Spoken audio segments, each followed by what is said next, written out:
एक हमारे बुजुर्ग भाई साहब यहाँ पर बैठे हैं, उनको बुला रहे हैं। उनका नाम है दुर्गा प्रसाद जी। आइए। हमारे ये दुर्गा प्रसाद जी को कुछ समय के पहले वो अपने गांव गए थे और वहाँ किसी ने टक्कर मार दी तो उनकी पसलियों में क्रैक हो गया था। उन्होंने हमें फ़ोन किया। वो पूरा ब्यौरा दुर्गा प्रसाद जी आपके सन्मुख पेश करेंगे। 10 जनवरी 2006 को मैं जोधपुर गया था, तो एक सड़क क्रॉस करके पार कर रहा था पैदल ही, एक भाई ने रोंग साइड से आके मोटरसाइकिल की टक्कर मार दी। तो मैं नीचे गिर गया, हड्डियां बहुत जोर से कड़कड़ बोल गई एकदम। वो भाई फिर मोटरसाइकिल रोक करके आया, बोला अंकल आपको चोट तो खूब लगी है, मैं हॉस्पिटल ले चलूं। मैंने कहा नहीं भैया, आपका मेरा हिसाब किताब पुराना था, वो चूकतू हो गया, अब ऊपर वाला ही करेगा मेरा। तो फिर सर्दी का टाइम था तो सामने दुकानदार थे, वो कुर्सी वगैरह लाए, धूप में बिठाया मेरे को उठा के। उसके बाद 15 मिनट में बैठा। फिर मैंने देख लिया अब यहाँ बैठने से भी कुछ नहीं, 5-7 मिनट का ही हमारा घर का रास्ता था। मैं वहाँ चला गया। जाने के बाद फर्स्ट फ्लोर में घर था, 12 करीब बज गए थे, तो वहाँ खाना हम हाथ से ही बनाते हैं। और घर पहुँचने के बाद में मैंने कहा ठिकाने से तो आ ही गए अब, और भूख भी जोरदार लगी क्योंकि सवेरे से हम कुछ खाते नहीं है, खाली फलाहारी करते हैं, तो 12 बज गई थी। तो मैंने हिम्मत करके खाना भी बनाया, बैठ करके खाना बनाते हैं हम, वहाँ खाना बनाया, आराम से खाया और खा करके फिर सो गया। तो एक बच्चा गया हुआ था, वो मार्केट में था, वो आया 3-3:30 बजे, उसके लिए भी भोजन बना के रखा। उसके बाद में वो खाना खा के रेस्ट कर लिया दूसरे रूम में। तो 4:30 बजे मैंने उसको कहा भाई आज ऐसा ऐसा हो गया है। तो बोला हाथों हाथ टेलीफोन करो पंकज भाई जी को। तो मोबाइल था मेरे पास में, इनको फ़ोन किया तो इन्होंने कहा अभी इनको संतरे का रस पिला दो और रात में पपीता और खजूर खिला देना और सवेरे आबू रोड भेज दो, अब इनको चित सोना है और फिर मैं जो ट्रीटमेंट बताऊं वो देना है। तो मैं दूसरे दिन सवेरे बस से आबू रोड पहुंच गया। इनसे बात की आते ही तो इन्होंने मेरे को 5 टाइम के कैल्शियम बढ़ाने के जूस दिए और रात्रि 1 टाइम भोजन दिया। 20 दिन में मैं वापस तैयार हो गया और मुरली सुनने आने लग गया। उसके बाद से फिर मैंने 1 महीने बाद में उसका एक्सरे निकाला। तो पहले कई डॉक्टरों ने कहा कि नहीं आपका फ्रैक्चर हुआ ही नहीं है, आपके सोजन तो आई ही नहीं।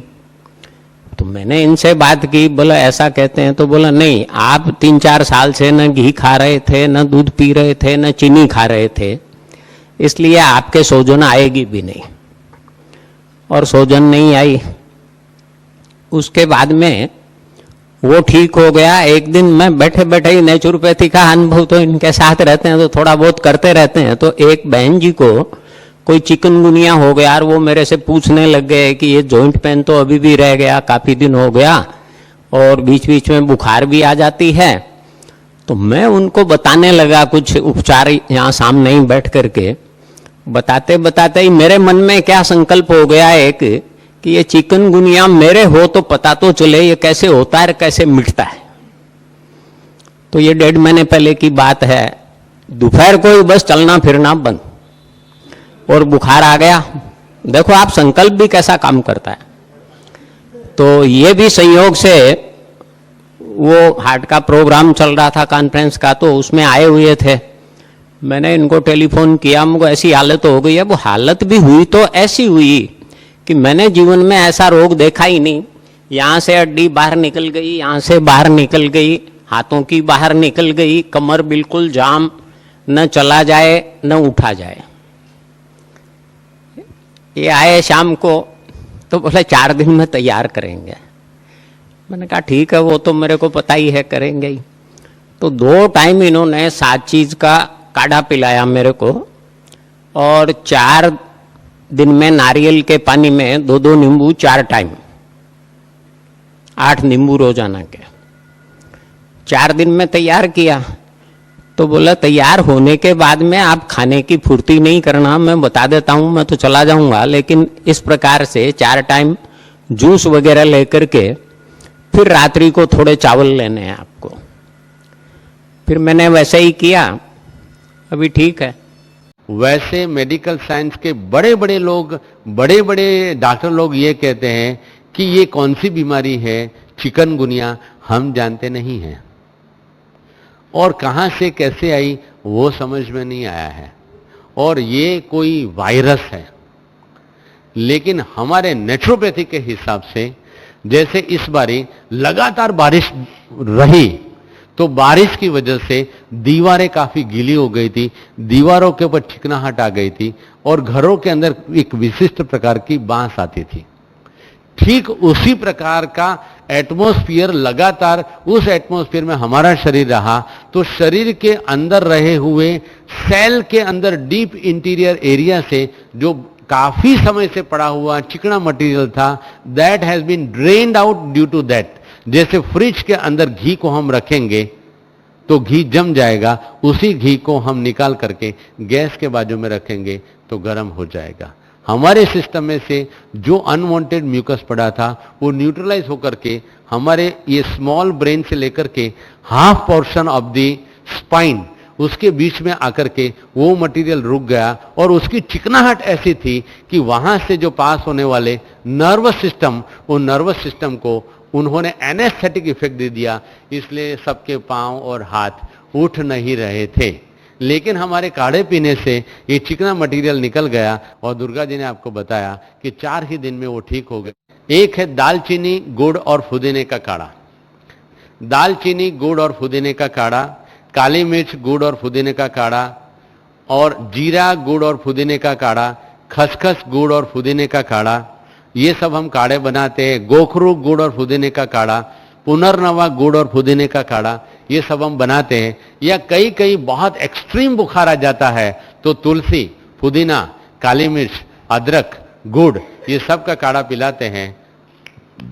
आपको सच बात बताऊं कि दुर्गा जी को मैंने बताया वो काढ़ा और हरे नारियल का पानी, और दुर्गा जी ने आपको बताया कि 4 ही दिन में वो ठीक हो गए। तो 2 टाइम इन्होंने 7 चीज का काढ़ा पिलाया मेरे को, और 4 दिन में नारियल के पानी में 2-2 नींबू 4 टाइम, 8 नींबू रोजाना के। 4 दिन में तैयार किया, फिर मैंने वैसे ही किया, अभी ठीक है। लेकिन हमारा जो कंसेप्ट, मतलब अभी जो कंसेप्ट फैला हुआ है ये जीवाणु को जो मारने का है, वो बेसिकली गलत है, वो राइट नहीं है। तो एक्चुअली क्या है कि कोई भी जीवाणु रोग उत्पन्न करता नहीं है। मक्खियां आई कब? जब कचरा पड़ा था। शरीर में रोग पहले ही होता है और फिर जीवाणु आता है। इसलिए पहले जो पड़ा रोग का पदार्थ है, अगर उनको आप शरीर में से हटा दो तो आपका शरीर अपने आप स्वस्थ बन जाता है। और हमारे परिवार में भी पूरा परिवार ही इसको फॉलो करता है। तो जब हम ये खुराक फॉलो नहीं करते थे तो थकान भी आती थी, हार्ट प्रॉब्लम भी थी, कई तरह की गड़बड़ें और भी थी शरीर में। अब 3-4 साल से कोई तरह की कोई गड़बड़ नहीं है, न हार्ट प्रॉब्लम है, न गैस की है, न कोई ब्लड प्रेशर, शुगर, कोई चीज़ नहीं है। अच्छा, ऐसे ही हमारे घर में भी युगल को ब्लड प्रेशर और शुगर रहता था, तो वो भी उसी दिन से इन्होंने गोलियां बंद करा दी 3-4 साल पहले, और कंप्लीट नॉर्मली चलाते हैं उसको। तो खाली खाने पीने से ही सारा सिस्टम बदल दिया। और खान पान में भी क्या है, छुड़ाया कुछ नहीं, 5 टाइम खिलाते हैं हमको, पर सुबह ही सुबह भारी भरकम प्रोटीन वाला खाना नहीं खिला करके और सुबह ही खट्टा जूस या कोई खट्टा फल खिला देते हैं। और फल नहीं होते हैं तो एक नींबू ही पानी में, आधे गिलास पानी में, गुनगुने पानी में ले लेते हैं, या 1 चम्मच आंवला पाउडर ही ले लेते हैं। उसके बाद में 9 बजे कोई फल हो मीठा तो एक तरह का फल खाना है, और नहीं तो आलू ही उबाल के खा लीजिए, शकरकंद उबाल के खा लीजिए, या अंजीर हो, खजूर हो तो भिगो करके खा लीजिए, तो वो आपका 12 बजे तक का काम हुआ। उसके बाद में 12 साढ़े 12 बजे भोजन में 100-150 ग्राम कच्ची सब्जियां पहले, उसके बाद में भोजन करते ही आधी घंटा रेस्ट जरूरी, तो सहज खाना हजम हो जाता है और भोजन में पानी नहीं। इस प्रकार की ये डाइट चलती है, तो सारा परिवार ही स्वस्थ है, ठीक है, और बहुत अच्छी एनर्जेटिक पावर रहती है। 12-16 घंटा काम करके भी कभी थकान महसूस नहीं होती है। पहले मैं सीढ़ियां चढ़ता, थक जाता, आज यहां भी मैं 2 घरों के बीच में 300 सीढ़ी डेली चढ़ता हूं, लेकिन कभी थकान, श्वास उठना ये सब नहीं होता है। पहले मेरे को जुकाम होती तो 1 महीना कम से कम चला जाता, खूब तबीयत खराब हो जाती, श्वास उठ जाता, कफ निकलता। अब वो जुकाम ही 2-3 साल से डाइट सही रहती है, जुकाम ही नहीं होती। तो सारे ही फायदे हुए हमको तो इस उम्र में, और मैं समझता हूं आप लोग भी इसका पूरा लाभ लीजिए। क्योंकि एक बात मेरे समझ में आई कि जैसे ये बिल्डिंग है, एक दीवार है, तो दीवार में ईंट लगी हुई है, चूना सीमेंट लगी हुई है, और ये दीवार टूट गई कारणे अकारणे। हम चाहें इसमें सोने की ईंट फिट करके भी हम इसकी मरम्मत कर दें, पर वो होगी कभी नहीं। क्योंकि शरीर है 5 तत्वों का, और 5 तत्वों के विपरीत हम साइंस के साधनों से बनी हुई कोई भी चीज इसमें डालेंगे, प्रकृति किसी के कंट्रोल में नहीं होती है। प्रकृति का अपना ही नियम है। पहली बात तो शरीर में इतनी शक्ति है कि जुकाम भी हो जाती है, तो आप 3-4 दिन शांत बैठिए, देखिए शरीर का सिस्टम अपने आप ही जुकाम ठीक होगी। पर हम बीच में गोली, दवाई, दूसरी चीजें लेकर के उसको लंबा कर देते हैं, और वही जुकाम जब दब जाती है अंदर की अंदर, रिलीज तो होती नहीं है, तो धीरे धीरे उसी का अस्थमा बन जाता है। इस प्रकार से बहुत ही हमको तो लाभ मिला। थेराप्यूटिक एप्लीकेशन माना right food application on the system, any damn disease you can cure it, you can cure it, you can become healthy. आप अपने आप को तंदुरुस्त बना सकते हो। भाई साहब ने अपना अनुभव बताया, बड़ी अच्छी बात है। मैं जो कहना चाहता था, थेराप्यूटिक एप्लीकेशन ऑफ फूड, हम तो दूर थे, फिर हम दूर चले गए, न दूसरा एक्सरे निकलवाया, न उनके शरीर में कुछ डाला, न कुछ भी किया, राइट खाना दिया। और सामान्यतया एज पर मेडिकल टर्मिनोलॉजी 60 साल के बाद में शरीर में हड्डियां टूट जाती है, तो उनका जुड़ना ऑलमोस्ट बहुत ही कठिन, हालांकि यहां तक लिखा है कि नामुमकिन। इसलिए जैसे बड़ी उम्र के लोग, उनको जब हड्डियां टूट जाती है तो बॉल वगैरह का रिप्लेसमेंट करते हैं, लेकिन वो भी मतलब हड्डियां जुड़ती नहीं हैं। फिर भी बाबा जी की उम्र भी काफ़ी है और उन्होंने शरीर में ये हड्डी जुड़ गई, ये बड़ी बात है। हालांकि हम कुछ नहीं करते हैं, पॉइंट एक ही है, ज्ञान का ज्ञान।